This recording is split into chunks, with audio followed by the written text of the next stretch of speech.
The crystalline columns of the celestial tribunal hall glowed with pale blue luminescence, casting prismatic reflections across the polished floor. Priya and Leora stood side by side in their silvery trial robes, hearts pounding to the steady cadence of the arbiter's gavel. Around them, the great counselors, each an emerald-skinned elder or opalescent-winged diplomat, observed in stony silence. Priya, the elder twin by mere minutes, kept her posture ramrod straight. She'd always been the cautious one, meticulous, diligent, the model heir. Her dark hair was swept into a ceremonial braid, interwoven with strands of titanium fiber that caught the light. Even now, she channeled every scrap of discipline and decorum she'd learned in the academies of Volaris 9. Leora, on the other hand, shifted on her feet, restless and defiant. Her copper-toned hair was loose, escaping the confines of her robe. Where Priya's eyes were calm pools of indigo, Leora's flames flickered with raw curiosity and a spark of rebellion. She'd never been content with protocol. Her scientific mind thirsted for discovery, for pushing boundaries. Before them stood the High Arbiter, his 8 feathered wings folded like a radiant cloak. His voice resonated through the chamber, each syllable vibrating within their bones. On the 23rd cycle of Wequinar, he intoned, "You, Priya Saren and Leora Saren, did willfully contravene the laws of mercy by releasing the convicted insurgent Maros Vel from the prison of 1,000 chains. This act, however compassionate, undermined the stability of Volaris Naveen and endangered countless lives. For this..." He paused, and the hush deepened, broken only by the faint hum of energy conduits embedded in the walls. Leora met her sister's gaze, and in that instant they shared a silent question. What sentence awaited them? Priya swallowed. Leora's jaw tightened. Neither spoke. "You shall be exiled," the Arbiter concluded. "Exiled to a world uncharted by our scholars, the 3rd planet of Solus Novum, colloquially known as Earth. There you will serve 5 Earth cycles under enforced anonymity, learning humility in the crucible of primitive society. Any attempt to contact or influence your home world will result in irrevocable erasure." A low ripple of gasps swept the chamber, gasps of shock, sorrow, even admiration. Exile to Earth was not mere banishment. It was a descent into chaos. Humanity's civilization was fractured, unpredictable, and to the tribunal's mind fertile ground for character refinement. 2 attendants, tall and featureless in smooth obsidian armor, stepped forward. They each held a small oblong device, the exile pods. These shimmering capsules emblazoned with holographic runes would cloak the twins' true forms and implant the necessary false identities. Priya's hand trembled as she received her pod. It felt cool, too cool, like a sliver of ice in her palm. She glanced at Leora, who gave her a crooked, determined grin. "We'll get through this," Leora whispered, twisting the pod in her hand. "Together." Priya nodded, though doughty, whispered at the edges of her mind. Together, but on this foreign world they would be separated in roles and routines in ways they could neither foresee nor control. The hall dissolved around them in a swath of white light. The next moment, they stood on the edge of the atmosphere, weightless, suspended between the comfort of home and the unknown below. Through the transparent dome of the exile vessel, they saw Earth's vast blue oceans, its swirling white clouds, and the copper deserts glinting like embers at sunset. "Beautiful," Leora breathed. "Chaotic," Priya corrected softly. The vessel splintered gravity and plunged toward the planet. Within seconds they felt the jolt of re-entry, the roar of plasma tearing at the hull. Alarms flashed. Leora squeezed her sister's hand as they braced themselves. Then, with a sudden hush, they were inside a small cylindrical chamber. Padding lined its curved walls. Control panels blinked softly with Earth-standard wattage. A synthesized voice announced in human English, "Welcome to Earth. Your sentence begins now." The hatch swung open. They stepped out onto asphalt that smelled of rain and gasoline. Overhead, neon signs flickered in characters neither had ever seen. "Welcome to New Harbor City." Leora's eyes danced. "New Harbor? Sounds promising." Priya rubbed the back of her neck. It's loud. Their shape-shifting pods hovered at their feet, humming gently. Silvery prisms of light rippled across each as they activated. Priya withdrew a slender rod and placed it against her throat. A soft pulse of azure light enveloped her. Moments later, where once stood an alien princess, there was a human woman of East Asian descent, dressed in a charcoal skirt suit and carrying a leather satchel. Evelyn Chen. The embedded identity swiped into clarity in her mind. Leora's transformation was more flamboyant. Her copper hair curled into artful waves, her hazel eyes brightened, and her figure shifted into that of a vivacious young woman in a tailored denim jacket and graphene blend jeans. "Cassie Reynolds," she announced, flexing her new limbs, already scanning the horizon for adventure. They ducked into a nearby alley just as a squad of emergency drones whizzed past, their propellers whirring. The city pulsed with life, hovering. Cars, street vendors calling out in rapid-fire English, holographic advertisements flickering overhead. The twins stuck close to the wall, hearts pounding in sympathetic rhythm. "We need a plan," Priya murmured, pressing her shoulder to the cool brick.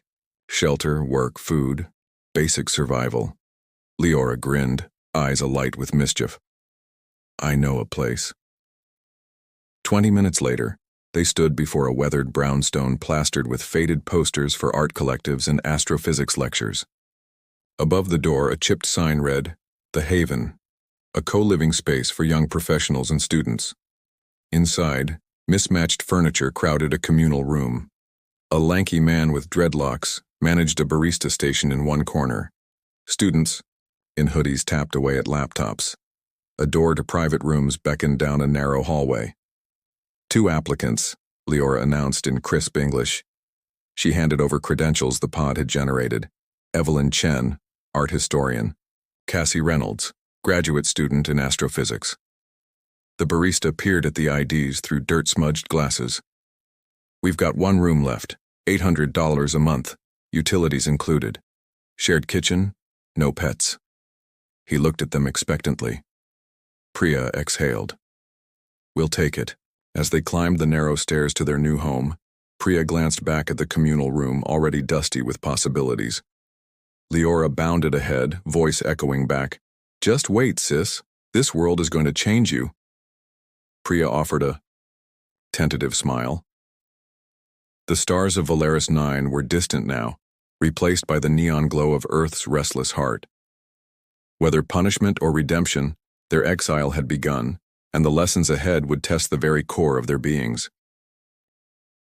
Dawn broke over New Harbor City in a riot of color, pulsing pinks and fiery oranges spilling between skyscrapers like spilled paint. Through thin curtains, Priya, now Evelyn Chen, woke to muffled traffic and the distant rumble of a subway. Leora, Cassie Reynolds, was already awake, kneeling by the window and tracing the edges of a half-finished constellation she'd sketched on the glass with a grease pencil. "Look," Leora whispered, pointing to a break in the fog where a lone star winked overhead. "That one's Danube, part of Cygnus. It'll set by mid-morning." Priya sat up, pulling her shape-shifted blouse straight, even in human form. Her body remembered the sleek armor of Volaris 9. Every movement felt practiced, cautious. "You and your stars," she sighed fondly. "Give me something with angles and lines, not endless points of light." Leora grinned but let her sister's words stand. They both knew that Earth's sky, closed in by buildings and smog, would only ever be a pale echo of their home's twin suns, but it was enough for now. The first commute over breakfast, a sparse meal of instant oatmeal and bitter black coffee, Priya consulted a dog-eared guidebook the pod had produced. Earth Transit Systems, a beginner's handbook.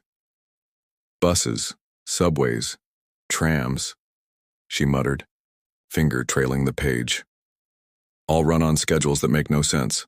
Morning rush at 6, who are these people?" Leora rolled her eyes. "You'll see. Humans wake up before sunrise to cram themselves into metal tubes. I want to catch the evening lecture at the university. Dark matter and you how to build a particle detector in your garage. You coming? Priya hesitated. At Valeris 9, she'd mastered the grandest academies. Here the stakes were simply survival. A missed train could mean hours stranded on a platform. No shelter from the city's summer humidity. But Leora's excitement was infectious. Fine, she relented, sliding into the denim jacket Leora had picked out for her. But I'm wearing flats. Faces in the crowd. They slipped out into the stairwell, descended 2 flights, and emerged onto the cracked sidewalk of Harbor Street. A neon sign buzzed overhead. The Haven, flickering above a row of cafes and vintage clothing shops. Already Priya's senses reeled from the cacophony, the scent of frying street tacos mixing with the tang of engine exhaust. A busker plucking mournful notes on a violin as commuters jostled past. A billboard with a dancing cartoon coffee cup proclaiming caffeine saves lives. Leora marched ahead, scanning bus timetables with a practiced eye. Priya lingered at a newsstand, flipping through tabloids emblazoned with screaming headlines about celebrity divorces and subway brawls. Primitive, she thought, until she noticed a small column about a charity art auction to raise funds for homeless shelters. Something in the earnest simplicity of it tugged at her. 5 minutes, Leora called. She hopped onto the bus as it hissed to a stop, and Priya followed, fumbling with the fare card the pod had loaded for them. Inside, the air conditioning was broken. Priya felt sweat bead at her temples as they wedged into a crowded aisle. A woman with a stroller glared at them. A teenager with rainbow-dyed hair bumped them with an elbow. Priya reminded herself that this was Earth's trial by fire, no cushioned hovercars here. Morning lessons. At the Metro Museum, Priya slipped through soaring arches and past marble statues. Her task was simple: assist in unpacking and cataloging a shipment of 18th century sketches donated by a private collector. She marveled at the human impulse to capture beauty on paper. The grain of wood in a chair leg, the rough linen folds of a dress. Her supervisor, a bespectacled curator named Ms. Morton, was impatient but polite. Just label them and set them. On the east shelf. We're opening the gallery wing next week. Priya noted how human art was rooted in flaws, imperfect brushstrokes, smudged charcoal, half-erased lines. Back home, art was exact, bound by precise mathematical symmetry. Here she sensed raw emotion in every stroke. Late-night calculations. Meanwhile, Leora's evening at Hartfield University was a whirlwind of equations and clanking lab equipment. In a basement workshop lit by fluorescent lights, she helped calibrate a rudimentary cloud chamber made from an old fish tank, dry ice, and reclaimed circuit boards. Maya, a doctoral candidate who looked barely older than Cassie, explained neutrino detection with boundless enthusiasm. Sparks leapt from a hot plate, and alarms bleated as humidity crept in. Leora's heart raced. This was the thrill she craved. Building something unpredictable, watching particles trace ghostly trails in vapor. After the lecture, Maya and Leora sat atop a fire escape, legs dangling over the city. They shared anecdotes. Maya's childhood spent tracing constellations with her grandfather. Leora's first experiment on Valeris 9 that nearly exploded her dorm room. Over lukewarm tea sipped from thermoses, Leora felt a warmth that had little to do with romance, a kinship born of curiosity. Reflections in twilight. Back at their brownstone, Priya and Leora reconvened in the cramped kitchen. Priya's fingers were stained with graphite from today's sketches. Leora's jacket smelled of solder and dry ice. Humans are complicated, Priya admitted, dropping into a rickety chair. I saw kindness, Ms. Morton quietly slipping a few extra credits to a struggling student. And cruelty. Someone shoved an old man off the bus to take his seat. Leora nodded, unpacking groceries that included spicy noodles and a jar of pickles. It's a spectrum, but I like it here. She popped open a jar and offered Priya a cucumber slice. You too? Priya took it and chewed thoughtfully.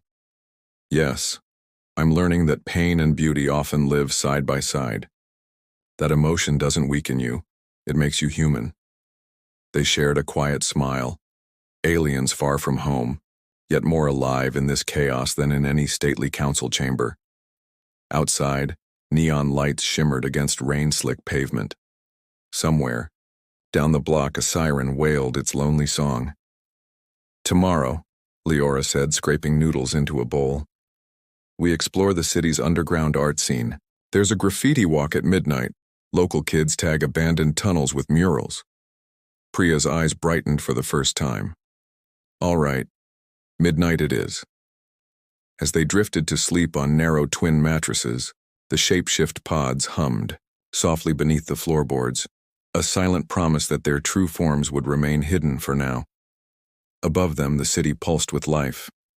In humanity's shades of light and shadow, Priya and Leora were beginning to find their place, and, unknowingly, planting the seeds of the love and transformation yet to come. Rain hammered against the museum's glass skylight as Evelyn Chen knelt before the newly arrived Botticelli sketch, her gloved fingers tracing the faint pencil underdrawing.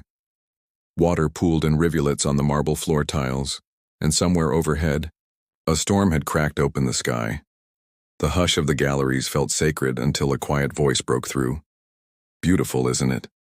Evelyn looked up to find a man in a conservator's smock, dark hair flecked with flecks of gold leaf, eyes the soft gray of a London morning.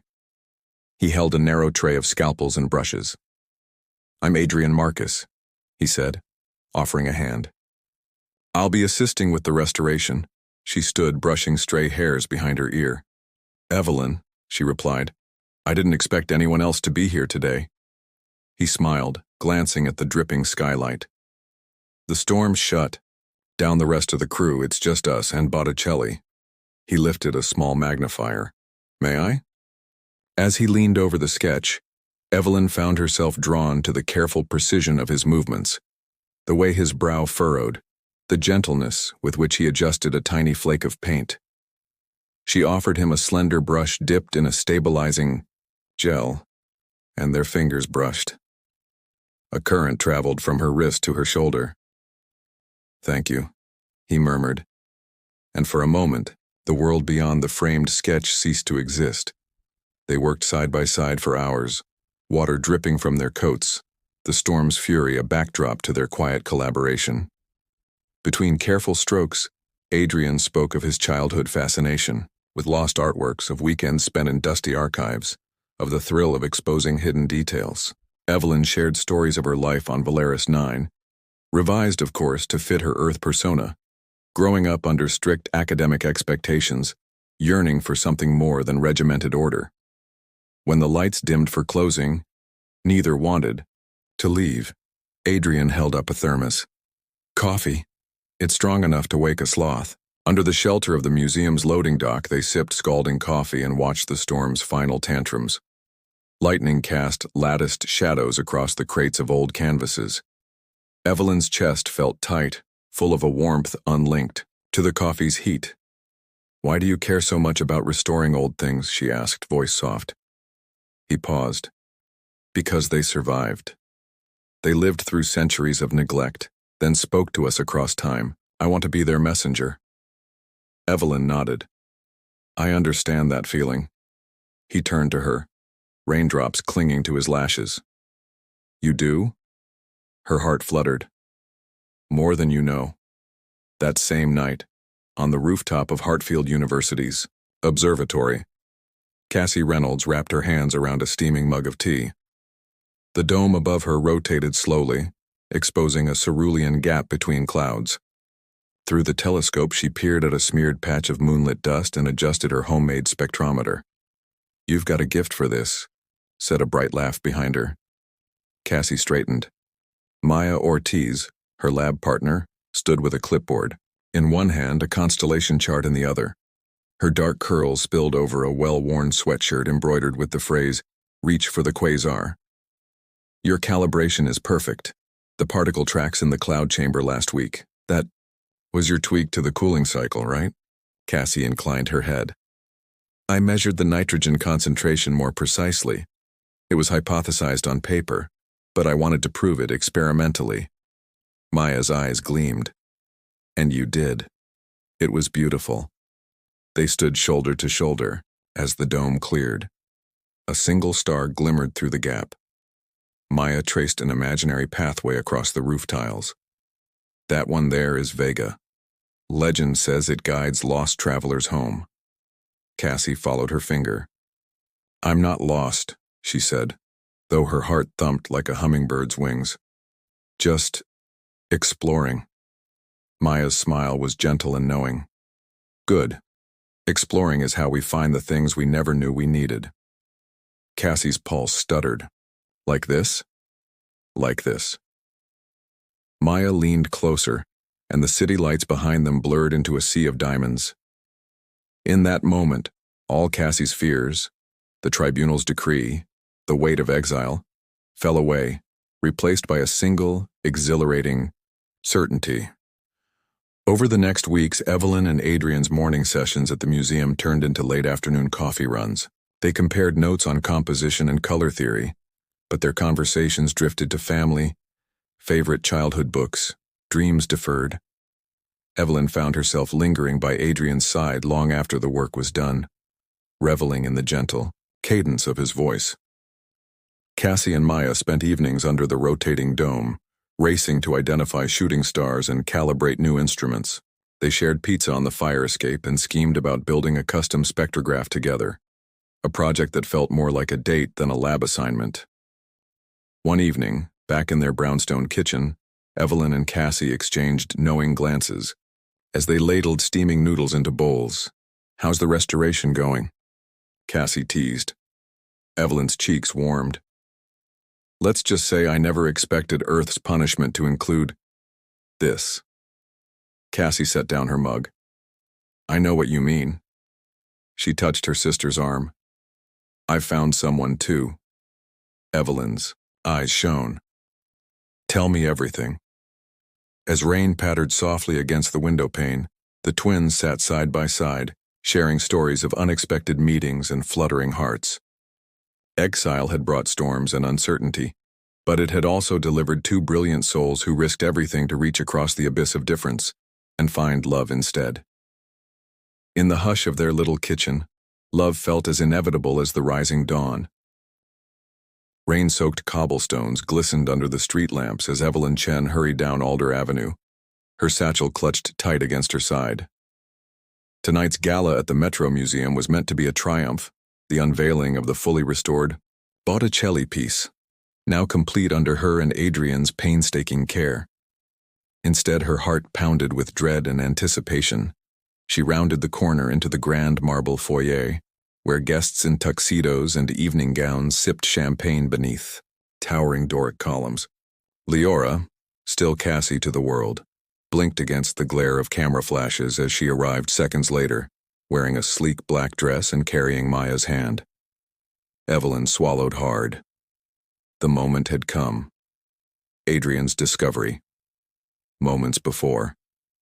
The gala's keynote, Adrian found Evelyn alone in the dimmed galleries, the Botticelli sketch shining under its spotlight.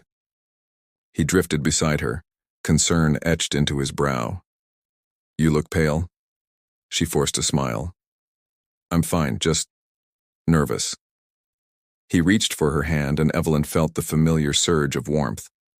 But then his gaze flicked to her exposed wrist, where the faint shimmer of alien circuitry, undetectable to most earthly sensors, peeked from beneath her sleeve. Evelyn. His voice wavered. What are you? She froze. The hour of truth had arrived. Confession in the galleries, it's not easy to explain, she said, voice barely above a whisper. She pulled him into a quiet alcove and activated the pod's override. In a moment of pulsing azure light, human Evelyn dissolved, revealing Priya of Volaris 9, her true form standing before him. Adrian staggered back, eyes wide. You're not human. Priya met his gaze. I'm sorry I lied. I'm from a world called Volaris 9. I was exiled here as punishment. He ran a hand through his hair, searching her alien features as if hoping to wake from a dream. This doesn't make sense. Why would you deceive me? Because I was forbidden to use my true form, Priya confessed, heart aching. And because I fell in love with you. Silence stretched between them, broken only by the soft strains of the gala music drifting through the open doors.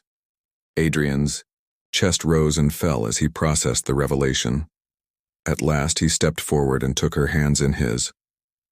You're extraordinary, he whispered. Alien or not, I care about you. Priya. Tears welled in her eyes. I care about you too, Leora's revelation. Meanwhile, in a private observatory booth at the gala's after-party, Cassie Reynolds felt Maya's hand tremble in hers. The moment had arrived for her too. Maya, Cassie began, heart hammering. There's something I need to show you. She tapped her earpiece and with a soft chime the pod beside her activated. In a halo of shimmering light, Cassie transformed into Leora of Volaris 9, her copper skin gleaming, antennae elegantly curved. Maya gasped, stepping back. Leora, I'm a twin exiled from Volaris 9, Leora explained, voice gentle. I had to live as a human student, hiding who I really am. Maya's eyes glittered with unshed tears. You trusted me with your secret? Leora nodded. I love you, Maya. I couldn't keep lying. Maya closed the distance, cupping Leora's cheek. I love you too, no matter what form you take. The tribunal's ultimatum word of the twins' confessions reached the celestial tribunal before dawn. A silver envoy ship appeared in the starlit sky above New Harbor City, its hull etched with the tribunal's crest. At the dock of the museum, the twins and their beloveds gathered under the argent glow. A holographic projection of the High Arbiter materialized above them. Priya Saren and Leora Saren, his voice thundered. You have abided by your sentence, yet you have forged illicit bonds with Earthlings in contravention of your exile terms. You must choose. Erase your memories of these attachments and return home immediately, or accept permanent expulsion from Volaris 9 and remain on Earth. Priya and Leora exchanged a glance, hearts torn between duty and love. Adrian and Maya stood at their sides, hands clasped. A plea for love. Priya stepped forward, voice steady. With due respect, High Arbiter, we believe that our exile was meant to teach empathy and humility. Through these bonds, we have grown beyond mere punishment. Leora joined her sister. Love has shown us strengths we never knew we possessed. To erase these connections would undo our lessons and dishonor the spirit of justice. The Arbiter's wings rustled. Your conviction is unusual. Adrian spoke then, voice clear. I am Adrian Marcus. I care for Priya, not as an alien, but as the person she is. If she returns without me, neither of us will be whole. Maya added softly. And I for Leora. We stand together. A hush fell. Then the Arbiter inclined his head. Love is indeed a force we underestimated. Your plea is accepted. The projection faded. That night, under Earth's moonlit sky, Priya and Leora stood alongside Adrian and Maya on the museum's rooftop. They watched the silver envoy ascend, back into the cosmos, carrying the last tether to their past. Priya drew Adrian close and whispered, We're free. Leora pressed her forehead to Maya's. And we have each other. In the stillness, the city thrummed below. A world once meant as punishment, now the stage for an extraordinary love that transcended stars. The silver envoy hovered above the museum rooftop at dawn, its hull gleaming against a sky still streaked with twilight. Priya, Leora, Adrian, and Maya gathered at the edge of the flat expanse, the city's lights fading beneath them. A soft hum emanated from the vessel as the hatch opened, revealing two attendants in obsidian armor, silent witnesses to the twins' final reckoning. Within moments, the holographic form of the High Arbiter shimmered into being above the vessel's ramp. His 8 wings, each tipped in starlight, folded in poised authority. Priya Saren, Leora Saren, he intoned, voice resonant. Your 5-cycle sentence on Earth has concluded. Your exile is fulfilled. Priya's heart pounded. She stepped forward, hand clenched in Adrian's. High Arbiter, she began, voice firm though her pulse raced. Through these cycles, We have learned that love, across worlds, across species, is the greatest lesson of all. We request permission not to return to Valaris 9, but to remain here, bound by the hearts we found. Leora joined her, eyes bright with conviction. We offer our service to both worlds, sharing the knowledge and compassion we have gained. Silence stretched. The Arbiter's wings unfurled, rustling like the turning of ancient pages. Your plea is unprecedented, he finally said. Yet your conduct has revealed truths our laws failed to anticipate. Love can be a catalyst for growth and unity. He raised a single hand. You are hereby granted permanent residency on Earth. Your ties to Valaris 9 shall remain honored, and you may freely travel between our worlds, under the mantle of friendship, not exile. A chorus of relief and joy swelled in Priya's chest. Adrian squeezed her hand. Maya's tears glittered like dew on her lashes.